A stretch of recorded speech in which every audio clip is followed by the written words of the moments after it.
ভালো কথা, নিরামিষ ভোজী আপনি হলেন, বাংলাদেশের নাগরিক, আপনি নিরামিষ ভোজী মানুষ, সমস্যা নাই। কিন্তু সাহারা মরুভূমিগুলো আছে না নাই বলেন? যে এলাকায় কোনো ঘাস জন্মায় না, কোনো গুনু গাছগাছালি হয় না, ওই এলাকার মানুষগুলো কি খেয়ে বেঁচে থাকবে? ওই তপ্ত মরুর অঞ্চলে উটগুলো ঘুরে ফিরে বেড়ায়, এই প্রাণীগুলো ঘুরে ফিরে বেড়ায়, তাদের তো আমিষ ছাড়া কোনো উপায় নাই, তারা কেমন করে বাঁচবে? আল্লাহ রাব্বুল আলামিন সেই জন্য বান্দার জন্য আমিষও জায়েজ করেছেন, নিরামিষও জায়েজ করেছেন। যেরকম সুবহানাল্লাহ। গরুর হালাল প্রাণী, গরুর চর্বিতে, উটের চর্বিগুলোতে আল্লাহ রাব্বুল আলামিন ক্যান্সারের প্রতিষেধক রেখেছেন। ক্যান্সারকে নিরাময়ের জন্য এই সমস্ত চর্বিগুলো দরকার। ডাক্তার হাজারবার বলুক কিছু কিছু খাবেন। ইসলামের থিওরি হলো, রাসূল সুন্দর সায়েন্টিফিক ব্যাখ্যা দিয়েছেন। রাসূল বলেছেন, তোমরা পেটটাকে 3 ভাগ করো, 1 ভাগ খাবার, 1 ভাগ পানি, 1 ভাগ খালি। সবই খাও, কিন্তু অল্প অল্প করে খাও, অপচয় করো না, নষ্ট করো না। জোরে বলেন সুবহানাল্লাহ। ডাক্তার বলে দেয় মধু খাবেন না, আপনার ডায়াবেটিস। কিন্তু ডায়াবেটিসের রোগী করে কি দিনে 5 বার চা খায়, 5 চামচ চিনি দিয়া, কি 5 চামচ চিনি দিয়া উনি চা খান, কিন্তু ডাক্তার বলে দিচ্ছে কি মধু খাবেন না। কিন্তু মধু এমন একটা, আল্লাহ রাব্বুল আলামিন এমন একটা নিয়ামত আল্লাহ পাক বান্দার জন্য দিয়েছেন। আল্লাহ পাক সুন্দর করে বলছেন, বান্দারে এই দুনিয়াতে যত রোগ আছে, একমাত্র মৃত্যু নামক রোগ ছাড়া সমস্ত রোগের ঔষধ রেখে দিয়েছি এই মধুর ভিতরে। জোরে বলেন সুবহানাল্লাহ। মাত্র 1 পাউন্ড মধু, মাত্র 1 পাউন্ড মধু বানাতে 20 লক্ষ মৌমাছিকে, 20 লক্ষ মৌমাছিকে, কত 20 লক্ষ মৌমাছিকে কোটি কোটি মাইল অতিক্রম করে এই মধুগুলো সংগ্রহ করতে হয়। ফুলে পড়ে ফলে পড়ে এই সমস্ত মৌমাছির যদি লেবার পেমেন্ট যদি দেওয়া লাগতো, 1 পাউন্ড মধুর দাম হতো কোটি কোটি টাকা। আল্লাহ পাক বান্দার জন্য হাতের নাগালের সাধ্যের ভিতরে করে দিয়েছেন। সুবহানাল্লাহ বলা যাবে না? সেই সুন্দরবনের মধু গিয়েছিলাম 3 দিন আগে। সাতক্ষীরার শ্যামনগর মাহফিল ছিল। মাহফিল কমিটিকে বললাম, ভাই আমারে ভাত দেন বা না দেন, মধু দিয়েন। কি কথা কি বুঝলেন? কিন্তু বললাম, ভাই মধু যিনি দিবেন শর্ত হলো একটু খাঁটি মধু দিয়েন। বলুন তো, মধু সমস্যা না মানুষ সমস্যা? কি সমস্যা? মধু মানে কি জানেন? মধু কিনতে নিলে মনে হয় খাঁটি। তো কি আমি কি ভুল বলতেছি বলেন তো? চিন্তা করা যে এত বড় একটা নিয়ামতের আল্লাহ পাক খাবার দিয়েছেন, যা সব রোগের ঔষধ, আর সেই মধুর ভিতরে যারা ওই কি বলে রাজশাহীর মিষ্টির শিরা যারা ঢুকায় দেয়, ওদের শুধু একবার ভাসি না, ডাবল ডাবল ভাসি হওয়া দরকার ছিল। আল্লাহ পাক ওয়াহা ইলা নাহলি আন ইত্তাখিযি মিনাল জিবালি বুয়ুতা, আল্লাহ পাক মৌমাছিকে ওহী করলেন, তুমি তোমার বাসা বানাও গাছের ডালে, বড় বড় ইমারতের নিচতলায় নিচের দিকে সুন্দর করে বাসা বানাও, বিভিন্ন জায়গা থেকে মধুগুলো সংগ্রহ করো, সেই মধুগুলো নিয়ে এসে এখানে ঢুকাও। তার সিস্টেমটা কি? এর বিভিন্ন ডিপার্টমেন্ট, ওর মধ্যে রানী মৌমাছি থাকে, কর্মী মৌমাছি মধুগুলো সংগ্রহ করে, আর পুলিশ মৌমাছি দরজায় দাঁড়ায় থাকে। কোন মৌমাছি মধু আনতে নিয়ে পায়ের সাথে ময়লা নিয়ে আসলো, কামড় মেরে মেরে ফেলে, মধু নষ্ট করা যাবে না। কেউ তো সুবহানাল্লাহ বলতেছেন না? এত বড় আল্লাহ পাক কি দায়িত্ব এই মধুর ডিপার্টমেন্ট আল্লাহ পাক মানুষকে দেন নাই, কারণ আল্লাহ জানেন যে মানুষ কোন জাত। কি কথা বলেন? মধুর দায়িত্ব কাকে দেওয়া হয়েছে? মৌমাছিকে। 100% তারা কাজ করে। কি সুন্দর করে তারা মানুষের জন্য বানায় ফেলে। ফার্মাসিউটিক্যাল আনলিমিটেড, লিমিটেড না। কত মধু আল্লাহ পাক দিয়েছেন। প্রত্যেক দিন হাতের তালুতে একটু মধু নিবেন, কালো জিরা নিবেন, আজোয়া খেজুর খাবেন। মৃত্যু রোগ ছাড়া কোনো ঔষধ, কোন রোগ আপনার কাছে সহজে জায়গা পাবেন। আল্লাহু আকবার বলেন। শিখিয়েছেন মুহাম্মদ সাল্লাল্লাহু আলাইহি ওয়াসাল্লাম। সম্মানিত ভাইরা, সম্মানিত বন্ধুগণ, তাহলে মধু ভেজাল না মানুষ ভেজাল? বলেন কে ভেজাল? বলেন মানুষ ভেজাল। আমার বন্ধুগণ, হারাম কোনো কাজে যাওয়া যাবে না, হারাম কোনো উপার্জন করা যাবে না, চোখ দিয়ে হারাম কিছু দেখা যাবে না, কান দিয়ে হারাম কিছু শোনা যাবে না। চোখের মধ্যে আল্লাহ রাব্বুল আলামিন যে পানি রেখে দিয়েছেন, সেই পানিটা এই মিনারেল ওয়াটারের মতো পানি নয়, মিঠা পানি নয়। চোখের পানিকে আল্লাহ রাব্বুল আলামিন বানায়া দিয়েছেন হলো লবণ পানি। আর সে লবণ পানি রাতের বেলা ঘুমানোর পর সকালবেলা হয়ে যায় হলো কি পেশুক নাকি চোখের কি পেস্টি, আবার কয় পেস্টি। আচ্ছা যাই হোক, যেটাই হোক একটা হবে তো, চোখের ময়লা সাদা অংশ, এটা কি নাপাক? এটা কি নাপাক? না, আল্লাহ এটা নাপাক নয়। আপনার কাছে এটা ঘৃণা হতে পারে, কিন্তু এটা আল্লাহ পাক আপনার জন্য চোখের মলম বানায় দিয়েছেন। চোখের কি বানায় দিয়েছেন? মলম, স্থায়ী মলম, ন্যাচারাল মলম, যেন আপনার চোখে কোনো জীবাণু অ্যাটাক না করতে পারে। চোখের পানিকে লবণ করেছেন 24 ঘন্টায়। চোখের ডাক্তাররা বলতেছে প্রত্যেক বান্দার চোখ থেকে 24 মিলিলিটার পানি চোখ থেকে বান্দার প্রত্যেক 24 ঘন্টায় বান্দার চোখ থেকে ঝরে, পানি ঝরে। যদি বেশি পানি ঝরে তখন দেখবেন কিছু কিছু লোক আছে চোখ দিয়ে পানি গড়ে গড়ে পড়ে, তার মেশিন প্রবলেম হয়ে গেছে। বেশি পড়লেও সমস্যা, আবার না আসলেও সমস্যা, চোখের কর্নিয়া নষ্ট হয়ে যাবে, চোখ অন্ধত্বের দিকে চলে যাবে। তাহলে চোখের পানি হলো লবণ। কানের মধ্যে যে ময়লাগুলো আছে, কানের ময়লাকে আল্লাহ রাব্বুল আলামিন এলাকায় কানের ময়লাকে কি বলে? গরু খায় কানের ময়লা। এই যে কত ভাষা, না ভাষার তো কোনো শেষ নাই। বলি আলহামদুলিল্লাহ, অনেক সুন্দর ভাষা আপনারা কথা বলেন। চারঘাট, এটা চারঘাটের সাথে মনে হয় রাজশাহী শহরের ভাষার মিল নাই। কোথায় যাচ্ছ গো? ভাত খেয়েছো? এরকম টান কি আছে নাকি? এদিকে আছে, কিছু আছে। মামুর বেটা বলে কত যে মজা ভাষার মধ্যে। কে দিয়েছেন? কে দিয়েছেন এই মজা? বলেন কে দিয়েছেন? আল্লাহ দিয়েছেন। আলহামদুলিল্লাহ। রাজশাহীর আম কি যে আল্লাহ পাক নিয়ামত দিয়েছেন। গোটা পৃথিবী জানে রাজশাহীর আম। বলেন আলহামদুলিল্লাহ। গোটা দুনিয়া জানে, গোটা দুনিয়া। এই দেশ থেকে আম বাহিরে যায়, আলহামদুলিল্লাহ বলবেন না? অনেক বড় নিয়ামত। গাছে ঝুলতেছে আম, কিছু দিয়ে দিয়ে না আমারে। আচ্ছা, আম পাকে নাই এখনো? না, এদিকে এখন আম হয় নাই। আল্লাহ তুমি সমস্ত প্রাকৃতিক দুর্যোগ থেকে আম ব্যবসায়ীদের তুমি হেফাজত করো। জোরে বলি আল্লাহুম্মা আমিন। এই আমের মধ্যে নিয়ামত আছে, কিন্তু আমের মধ্যে যারা ফরমালিন দেয় তাদের কি করবেন? বলেন কি করবেন? সমস্যা, মায়ের হবে না? শুধু মায়ের না, আল্লাহর নিয়ামতের সাথে যারা ভেজালি করে তাদের ফাঁসি হওয়া দরকার। বড় অপরাধ এটা। অধিকাংশ ম্যাক্সিমাম ক্যান্সার আক্রান্ত হচ্ছে শুধু খাদ্যের ভেজালের কারণে। শক্ত আইন হলে পরে সব বন্ধ হয়ে যেত। সম্মানিত ভাইয়েরা, আমরা সবকিছুর হক আদায় করব। কানের ময়লাকে ইয়ারক্স, কানের ময়লা, এটা আল্লাহ পাক তিতা করে দিয়েছেন। কি করে দিয়েছেন? তিতা। খাইতো নাই, বুঝবো কেমনে? এটা মেডিকেল সায়েন্স বলছে কানের ময়লা হলো তিতা, চোখের পানি হলো লবণ, আর মুখের চতুর্দিকে জিহ্বার চতুর্পাশে লালা হচ্ছে স্বাদহীন, কোনো স্বাদ নাই। দেখেন 3 অঙ্গের 3টা রকম, চোখ লবণ, কান তিতা, মুখ স্বাদ ছাড়া। সুবহানাল্লাহ বলবেন না আপনি? এটা কে করে দিয়েছেন? আল্লাহ করে দিয়েছেন। আল্লাহ বলছেন বান্দারে, মুখের লালা যদি আমি তিতা করে দিতাম, কোনো খাবার ভাল লাগতো না। যদি মুখের লালা যদি তোর জন্য মিষ্টি বানায় দিতাম, পৃথিবীর কোনো মিষ্টি তোমার স্বাদ লাগতো না।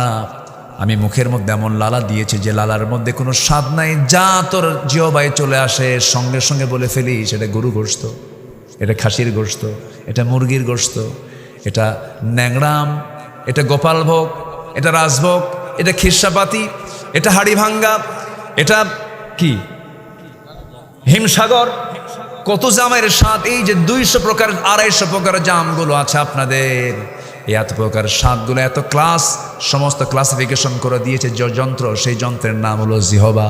সুবহানাল্লাহ বলা যাবে না? আল্লাহ রাব্বুল আলামিন এত কিছু দিয়েছেন বান্দারে, আমার নিয়ামতের শুকর আদায় করবি। আমার যদি শুকর আদায় করতে পারিস, আমি তোর প্রতি নিয়ামতের ভান্ডারটা ওপেন করে দেব। শিরিক করবি না। নাম্বার 2 হলো আমার হক আদায় করার জন্য তোর 2 নাম্বার কাজ হলো ভালো করে ঈমান আনবি, এবং ঈমান নিয়ে তুই টিকে থাকবি। এবং আল্লাহ তাআলা ঈমান আনার সঙ্গে সঙ্গে আল্লাহ রাব্বুল আলামিন বান্দাকে স্পেশাল কিছু হুকুম করেছেন। যেমন এখন হজের মাসে হজ করো, হজটা ফরজ কাজ, আর হজের সঙ্গে আরেকটা আমল যোগ করে দিয়েছেন, সেটা হলো কোরবানি করো। কোরবানি কার হুকুম? আসতে বলেন, কোরবানি কার হুকুম? আল্লাহর হুকুম। ফসল্লি লিরাব্বিকা ওয়ানহার, নামাজ পড়ো, কোরবানি করো। কি কোরবানি করবেন বলেন? হ্যাঁ, গরু, উট, দুম্বা, খাসি, ছাগল, এলাকায় মুরগিও হয় মনে হয় নাকি? মুরগি হয় না তো? আচ্ছা, মুরগি কি জব হয় না? জব তো হয়। কার নামে? আসতে বলেন, কার নামে হয়? কার নামে? উট হবে। উট হবে কয় ভাগে বলেন? না, উটকে আপনি 10 ভাগে করতে পারবেন। আচ্ছা, গরুকে আপনি 7 ভাগে করতে পারবেন। রাসূল করেছেন এটা। যদি কেউ শুনে থাকেন কোনো মাসলা মাসাইল, আমার দেশে আবার উল্টা পাল্টা করলে তারটা ভাইরাল হয় বেশি।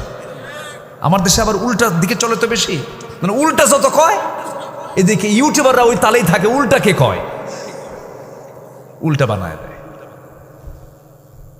আমার নবীজি সাহাবা কেরামকে বলেছেন, তোমরা ভাগে ভাগে দিয়ে দাও, সমস্যা নেই, চলে, হাদিস সম্মত বিষয়। তবে উত্তম হচ্ছে একা দেওয়া।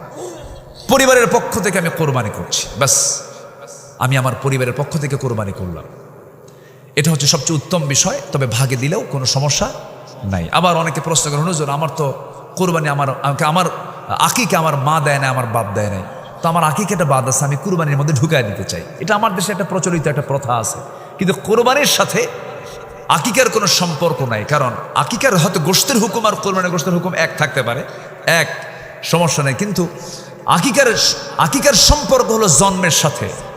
জন্ম নেওয়ার 7ম দিনে হলো আকিকা। কোন দিনে বলেন? 7ম দিনে। ছেলে হলে 2টা ছাগল, মেয়ে হলে 1টা ছাগল, বাস। এটা হচ্ছে জন্মের সাথে। 7 দিন পার হয়ে গেছে, আকিকার আর হুকুম সেখানে জারি থাকতে পারে না। কিন্তু আমার দেশে মনের সান্ত্বনা নিয়ে অনেকে আকিকা করেন। কিন্তু আল্লাহ তাআলা বলতেছেন যে তুমি কি করো, জিলহজ মাসে তুমি যখন পেয়ে যাবে, সেই সময় আমার পক্ষ থেকে আরেকটা হুকুম হলো তুমি কোরবানি করো। কার জন্য? আস্তে, কার জন্য? কার জন্য? আল্লাহ তো গোশতও নাই, রক্তও নেয় নাকি? আল্লাহ কি গোশত নেন, রক্ত নেন? কিছুই নেন না।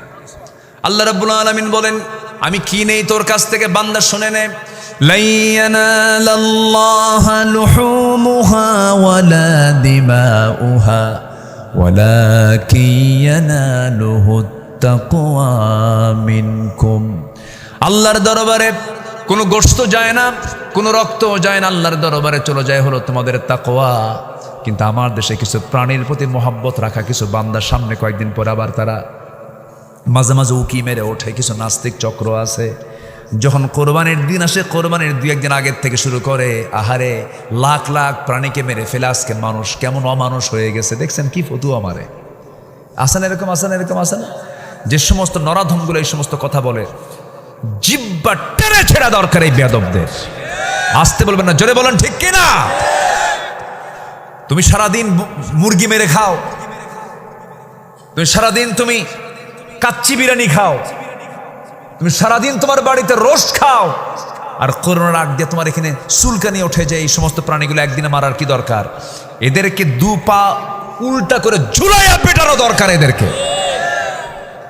কোরবানির হুকুম কে দিয়েছেন? এটা কি ছোটখাটো কোনো হুকুম নাকি? অনেক বড় হুকুম। কোরবানি কিছু কিছু বান্দার জন্য ওয়াজিব। কোরবানি তাকে আদায় করতেই হবে, কোরবানি তাকে দিতেই হবে। এটার ভাগ নিয়ে সমস্যা। আবার অনেকে কোরবানির আগ দিয়ে ফ্রিজ কেনে। কি কেনে বলেন? ফ্রিজ কেনে, ভাবে যে গরুর ওজন কত, গরুর ওজন অনুযায়ী ফ্রিজের ওজন ঠিক করে। আছে কিনা বলেন?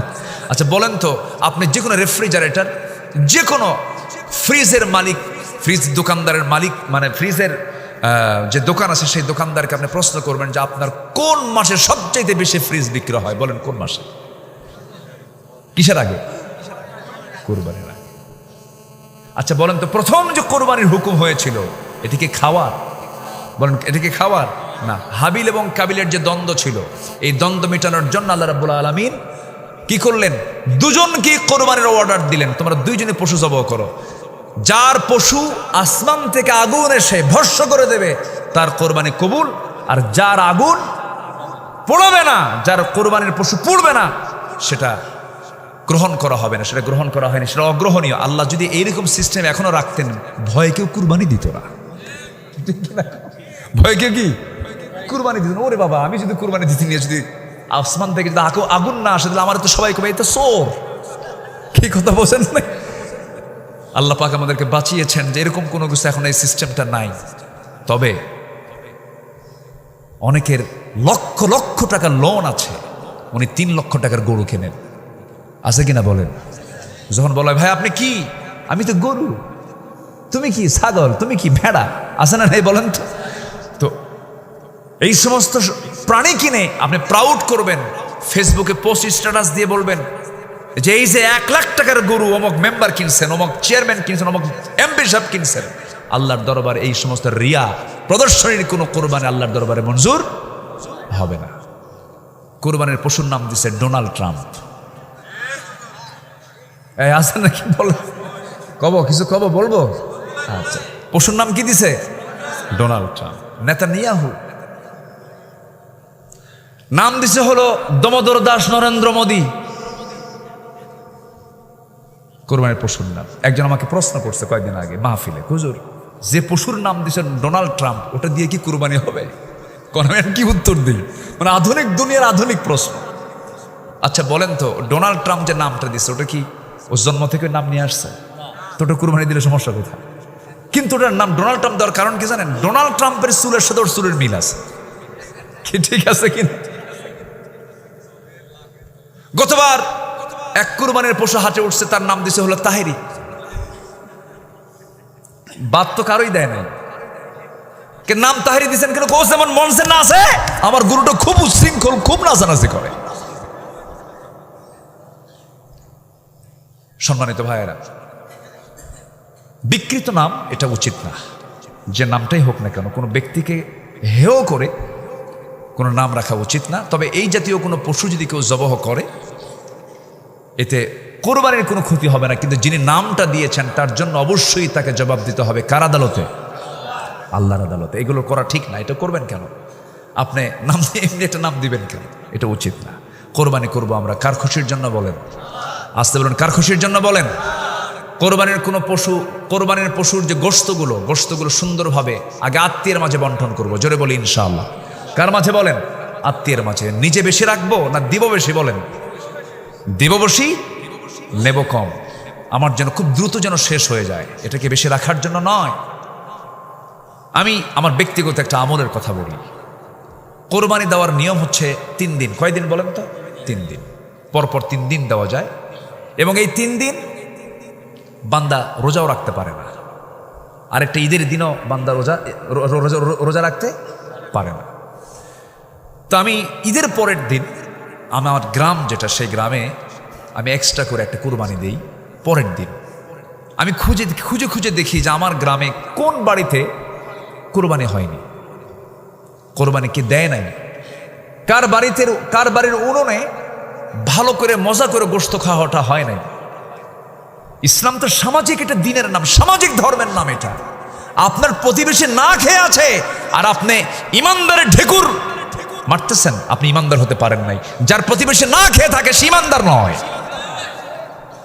আমি পরের দিন করি কি, আমি নিজে ব্যক্তিগত একটা আমল, এটা বলা ঠিক না, আমি বলে ফেললাম। আমি সেটাকে জবহ করে টোটাল আমার গ্রামে যারা কুরবানি দেয় নাই, যারা অনাথ, যারা দিতে পারে নাই, তাদের বাড়িতে বাড়িতে একটা করে অংশ আমার পক্ষ থেকে আমি তাদেরকে দিয়ে আসি। সম্মানিত ভাইয়েরা, কোরবানি হচ্ছে একমাত্র, এটার মূল তাৎপর্য হচ্ছে গোশত খাওয়া নয়, এটার মূল ফাংশন ফ্রিজ আপ করা নয়। কোরবানির মূল তাৎপর্য হলো আল্লাহ তোমার বন্ধু ইব্রাহিমকে তুমি যেমন করে পরীক্ষা করতে নিয়া তার সন্তান ইসমাইলকে তার সামনে হাজির করে ছুরি দিয়া তার গলায় আঘাত করে নিয়েছ, ছুরি চালায়া দিয়েছ, কিন্তু আল্লাহ তাআলা সেই ইসমাইলকে জবহ না করায়া, আল্লাহ পাক তার নিয়তকে কবুল করায়া দিয়া একটা দুম্বা তার সামনে হাজির করায়া দিয়া এই কোরবানির রসমটা চালু করলেন। বলুন তো, ইব্রাহিম তিনি জবহ করেছেন কোনো প্রাণীকে না নিজের সন্তানকে? সন্তানকে, কলিজার টুকরা সন্তানকে। ঠিক তেমনি আল্লাহর সন্তুষ্টির জন্য, আল্লাহর জমিনে দিন কায়েমের জন্য, আল্লাহর কোনো বিধিবিধান জমিনে কায়েম করার জন্য, প্রতিষ্ঠার জন্য যদি আমরা যেমন কোরবানির দিন আল্লাহর খুশির জন্য যেমন কোরবানির দেহে রক্তকে জমিনে আমরা প্রবহমান করে আল্লাহর সন্তুষ্টি হাসিলের চেষ্টা করি, দিন কায়েমের জন্য যদি প্রয়োজনে নিজের বুকের তাজা রক্ত বিলীন করে দিতে হয়, সবাইকে রাজি আছেন? এটাই হচ্ছে কোরবানির শিক্ষা। কারা কারা রাজি আছেন দু হাত উঁচু করে দেখেন মুসলমান। কেউ তো স্লোগান দিচ্ছেন না।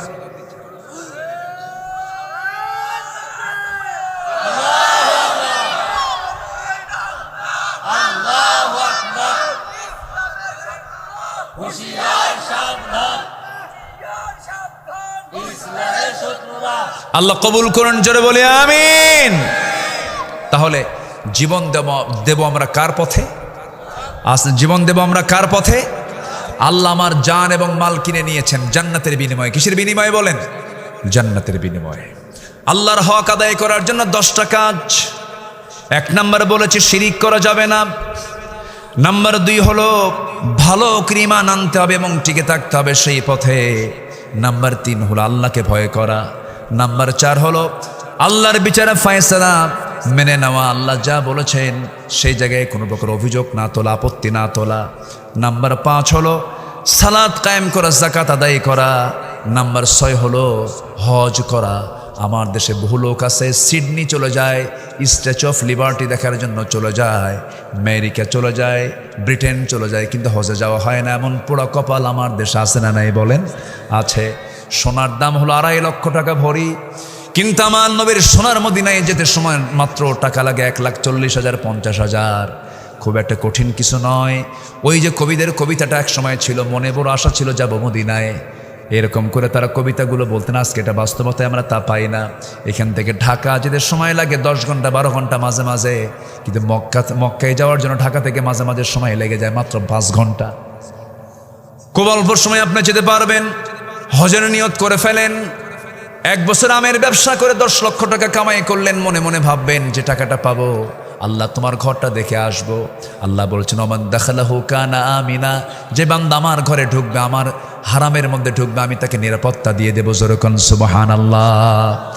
আরাফার ময়দানে যদি কোনো বান্দার হজ কবুল হয়ে যায়, নবজাতক শিশু মার পেট থেকে যেমন গুনাহ মুক্ত হয়ে দুনিয়াতে আসে, যার হজটা কবুল হয় আল্লাহ রাব্বুল আলামিন তাকে শিশুর মতো গুনাহীন করে আল্লাহ পাক তাকে প্রস্তুত করে নেয়। আর যে বান্দার উপর হজ ফরজ হয়েছে কিন্তু হজ না করে মারা গেল, সেজন্য বেদিন হয়ে মারা গেল। কি হয়ে মারা গেল? বেদিন হয়ে মারা গেল। হজের মাসে একটু আপনাদেরকে এই বিষয়ে কিছু কথা বললাম। নাম্বার 7 হলো সিয়াম পালন করা। সাওমুলি ওয়া নাজজিবিহি, এটা আল্লাহর হক। হজ আল্লাহর হক। ওয়ালিল্লাহি আলান নাসি হজ্জুল বাইতি মান ইসতাতা ইলাইহি সাবিলা। রোজা রাখবো আমরা। নাম্বার 8 হলো তওবা করব। তওবা করলে পরে সবচেয়ে বেশি খুশি হন তিনি কে আমার বলেন? আল্লাহ তাআলা। গুনাহ করেছেন গোপনে গোপনে, আল্লাহর কাছে মাফ চাইবো আমরা গোপনে গোপনে। আল্লাহকে বলবো আল্লাহ তুমি যেমন দুনিয়াতে আমার গুনাহকে গোপন করে নিয়েছো, আল্লাহ তুমি তোমার কাছে এটা গোপন করে তুমি আল্লাহ আমাকে মাফ করে দিও।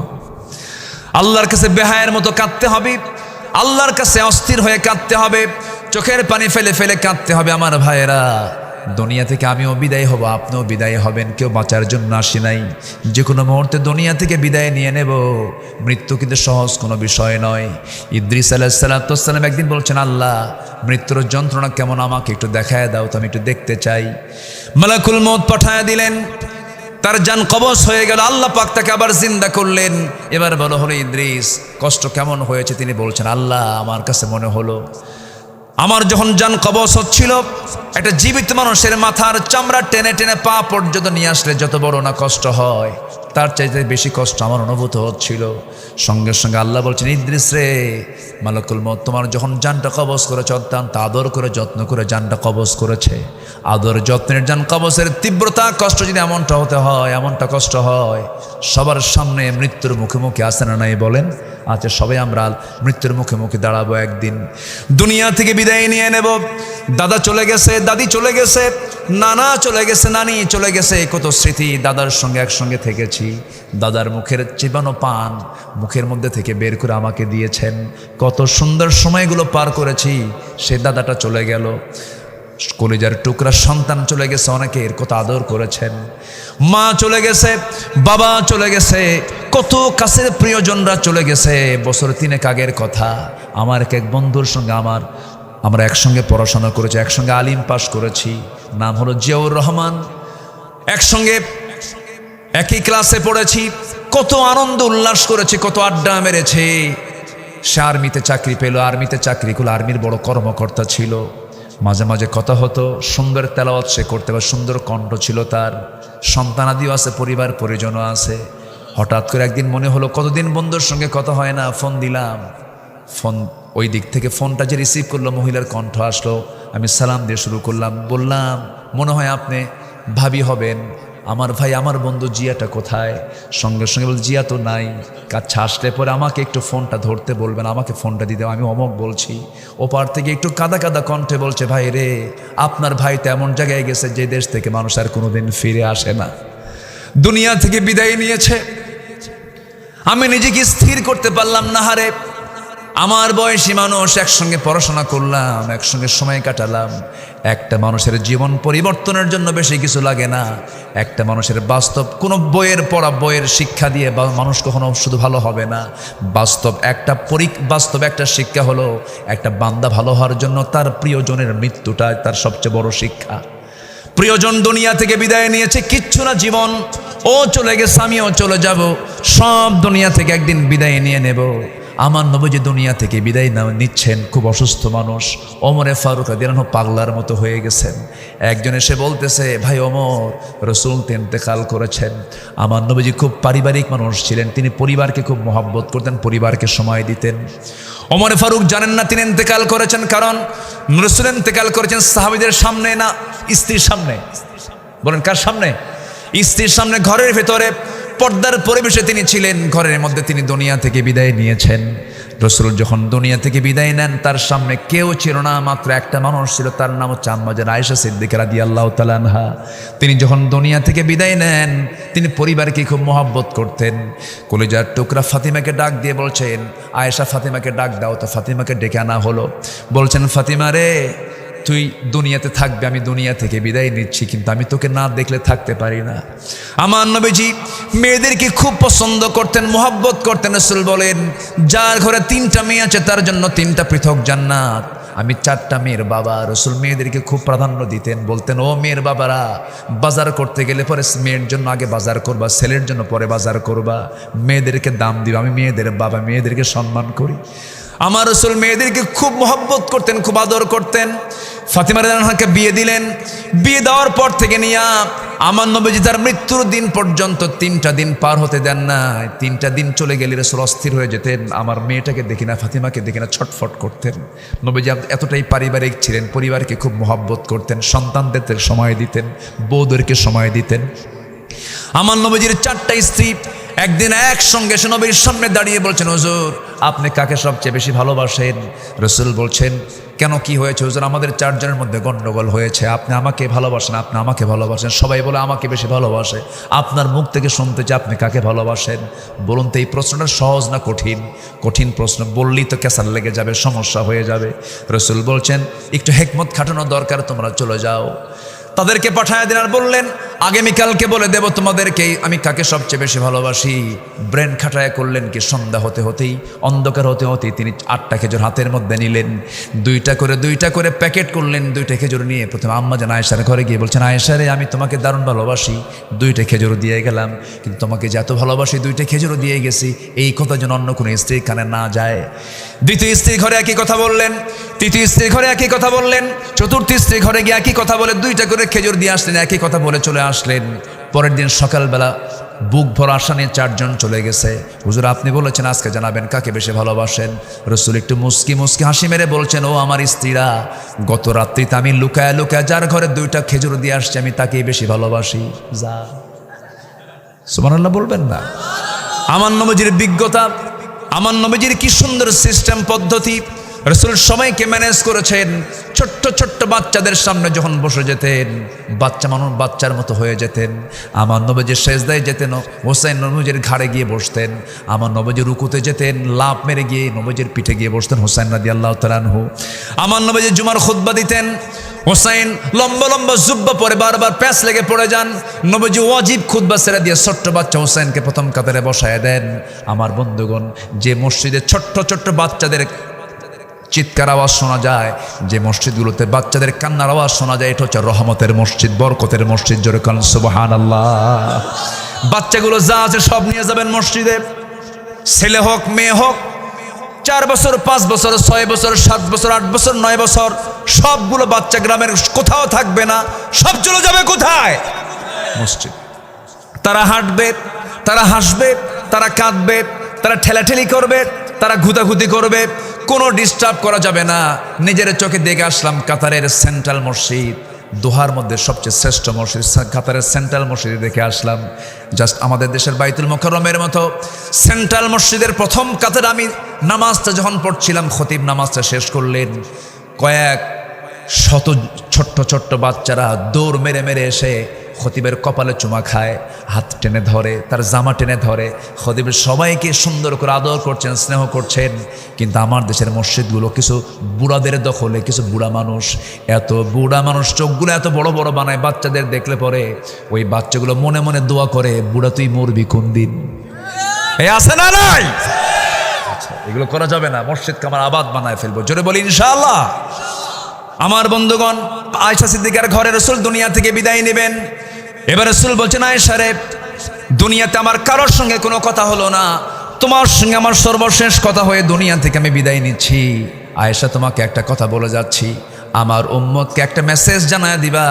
আমার উম্মত 1 নম্বর হক, আল্লাহর হক, নামাজ যেন 5 ওয়াক্ত আমার উম্মতরা যেন কখনো না ছেড়ে দেয়।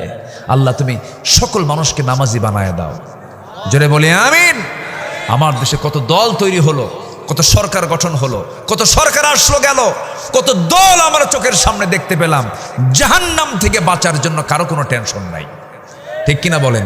মদের আইন পাশ হয়, জেনার আইন পাশ হয়, এরপরে সুদের আর কারবার চলে, সব চলে।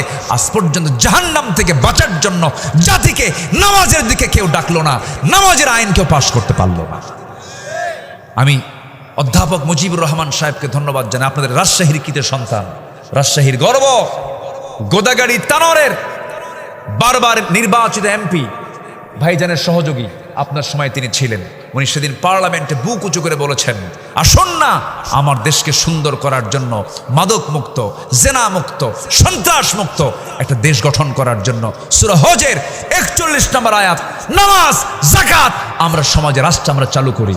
এটা হোক। সবাইকে চান না আপনারা? সবাইকে চান না? আল্লাহ যেটা চান বান্দা সেটাই চাইতে হবে, ঠিক কিনা বলেন? আল্লাহ কবুল করুন, জোরে বলি আল্লাহুম্মা আমিন। আমি আর কথা না বাড়িয়ে যতটুকু কথা বলেছি আমল করার তৌফিক সবাইকে দান করুন, জোরে বলি আল্লাহুম্মা আমিন। আমার আব্দুর রহিম ভাই কোথায়? আমার আব্দুর রহিম ভাই অনেক কষ্ট করেছেন, মাহফিলের জন্য অনেক পরিশ্রম করেছেন। আল্লাহ তুমি সবার মাহফিল, সবার এই পরিশ্রমকে, শ্রমকে তুমি আল্লাহ কবুল আর মঞ্জুর করে নাও, জোরে বলি আল্লাহুম্মা আমিন, জোরে বলি আল্লাহুম্মা আমিন।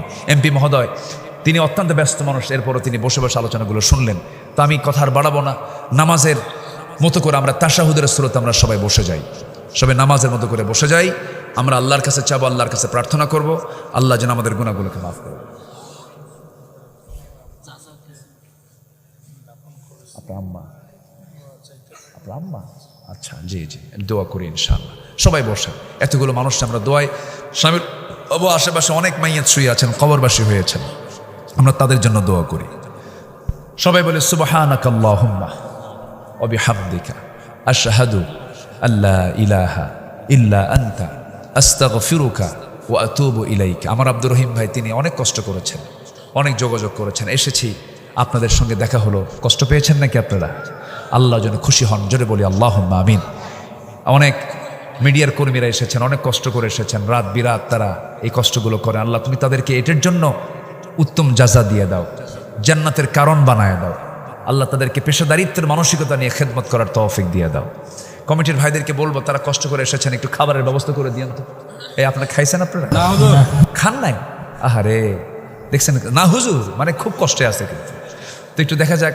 আমি বলেছি আব্দুর রহিম ভাইকে, উনি পারবেন ইনশাআল্লাহ। আপনারা খাওয়া দাওয়া করে যাবেন, অনেক কষ্ট করে আসছেন, অনেক দূর দূর থেকে। ওই নওগাঁ থেকে আসছে এক ভাই, উনি পুলিশ সদস্য, উনি পুলিশে চাকরিও করেন, আবার এই দিনের খেদমতে তিনি নিজেকে প্রস্তুত করেছেন। অনেকে কষ্ট করে আসছেন, আমরা সবার জন্য দোয়া করি। আপনারা আসছেন, আমরা এখন সোজা দোয়ার দিকে যাবো। আমরা চাইবো কার কাছে বলেন? আল্লাহর কাছে। আল্লাহ তুমি সবার সন্তানকে চক্ষু শীতল করে বানায় দাও, পরিবারকে তুমি শান্ত করে দাও। আমাদের এমপি মহোদয় তার আম্মার জন্য দোয়া চেয়েছেন। তিনি তার আম্মাকে সম্প্রতি কয়েকদিন আগে নিজের হাতে কবর শোয়ায় রেখেছেন। আল্লাহ তুমি তার মার কবরটাকে জান্নাতের নূর দিয়ে মুনাফার করে দাও। জোরে বলি আল্লাহুম্মা আমিন। এই আশাবাদ কামনা করে আসুন আমরা আল্লাহর কাছে চাই, আল্লাহর কাছে প্রার্থনা করি। আমার আব্দুর রহিম ভাইকে সবাই চেনেন? চেনেন ওনাকে? দাড়ি রাখলে কেমন হয় বলেন তো একটু? ভালো হয় না? আচ্ছা, আল্লাহ তুমি তাকে দাড়িওয়ালা বানাও, রাখবে। আপনি এত বড় খেদমত করলেন, দাড়িটা রাখবে না? ভাবির কোনো প্রবলেম নাকি? কি চিন্তা করতেছে? কোনো সমস্যা নাই, চিন্তা একটাই, রসুল সুন্নাহ, রসুল দাড়ি রেখেছেন, আমি দাড়িওয়ালা হব। জানি তো, হ্যাঁ সব শুনেছি আমি, আমার তো এটা মাথায় নিয়ে আছে। আমি উনি যে আজকে আমারে কত কি খাওয়াইছে, 1 মাস না খালেও হবে। শুধু এতটুকু বললাম, অত্যন্ত মেহমান প্রিয় মানুষ, খুব ভালো। আল্লাহ তুমি তাকে দাড়িওয়ালা বানাও। জোরে বলি আল্লাহুম্মা আমিন। আপনাদের দাড়ি টেনে রাখার দরকার নাই, দেখছেন না কইছেন, না কইছে। আমরা সবাই সুন্নাহ মেনে চলবো। কে কখন চলে যাব? দাড়িটা নিয়ে গেলে আল্লাহ বেজার হবেন না খুশি হবেন? এটা সুন্নাহ, এটা সুন্নাহ, কিন্তু অনেক গুরুত্বপূর্ণ দায়মের সুন্নাহ। এটা সুন্নাতুল আম্বিয়া, সকল নবীর সুন্নাত। এটা আদম থেকে নিয়ে রাসূল পর্যন্ত যত নবী সব মোসওয়ালা না দাড়িওয়ালা? দাড়িওয়ালা, সব দাড়িওয়ালা ছিল। আসুন আমরা আল্লাহর কাছে চাই, আল্লাহর কাছে প্রার্থনা করি এই মাহফিলকে তুমি আল্লাহ কবুল করে নাও। জোরে বলি আল্লাহুম্মা আমিন। জি, আপনি দোয়া করে দেন, আপনি দোয়া করেন, আমি করব। আচ্ছা, আল্লাহুম্মা আমিন। রব্বানা যালামনা أنفسنا وإن لم تغفر لنا وترحمنا لنكونن من الخاسرين ربنا لا تزغ قلوبنا بعد إذ هديتنا وهب لنا من لدنك رحمة إنك أنت الوهاب أي رب العالمين গভীর রাত, নিঝুম রাত, ঝিমানো রাত্রিতে চাঁদের মতো হাজারো মুসলমান নরনারী নিয়া তোমার কালাম থেকে কিছু কথা বলেছি, গুনার বোঝা মাথায় নিয়ে দুটো হাত পেতেছি। আল্লাহ গুনার দিকে নজর দিও না, বান্দা মনে করে তামাম জিন্দেগির গুনাহগুলোকে মাফ করে দাও। আব্বা আম্মা যারা দুনিয়া থেকে বিদায় নিয়েছেন, জিন্দেগির গুনাহগুলো মাফ করো, কবরগুলোকে জান্নাতের টুকরা বানায়া দাও। আব্বা আম্মার জন্য কি দোয়া তাও শিখিয়ে দিয়েছো, আওয়াজ দিয়ে সবাই ঠোঁট মিলিয়ে বলুন, রব্বির হামহুমা কামা রব্বায়ানি সগীরা রব্বির হামহুমা কামা রব্বায়ানি সগীরা। ও আল্লাহ, এমপি মহোদয় তার মাকে হারিয়েছেন, দোয়া চেয়েছেন, আল্লাহ তার আম্মার কবরটাকে জান্নাতের নূর দিয়ে মুনাফফার করে দাও। অনেকের আব্বা আম্মা বেঁচে আছেন, তাদের প্রতি তোমার খাস রহমত নাজিল করো। দুনিয়া থেকে কোন দিন বিদায় নেব জানি না, ডান হাতে আমলনামা না আসা পর্যন্ত মরণ দিও না। এই গ্রামে কত মাইয়াত শুয়ে আছে রে, আশেপাশে কত কবরবাসী শুয়ে আছে, অপেক্ষায় আছে আমার সন্তানটা আমার জন্য কখন দোয়া করবে।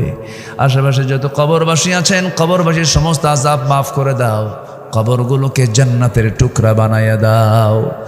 তোমার বান্দাগুলোকে নিয়ে তুলেছে এমন সময় মুসলমানদের পায়ের তলায় মাটি নাই। ও আল্লাহ, ফিলিস্তিনকে বাঁচাও, কাশ্মীরকে বাঁচাও।